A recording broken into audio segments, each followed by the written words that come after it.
I'm Senior Airman Nyracia Benjamin, and I work in CE. My job is Water and Fuel Systems Maintenance. It's a sense of fulfillment when I realize how big our job really is. It's kind of like a puzzle. All the small pieces come together to create a bigger picture. I work with anything that water runs through, basically, so water fountains, toilets, showers.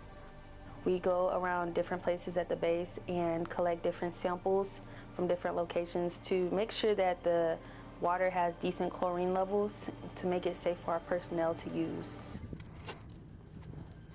We usually do digs to either install new things or to repair things that are broken. There might be a water line break, which is a big problem, and sometimes we dig for sewage line breaks.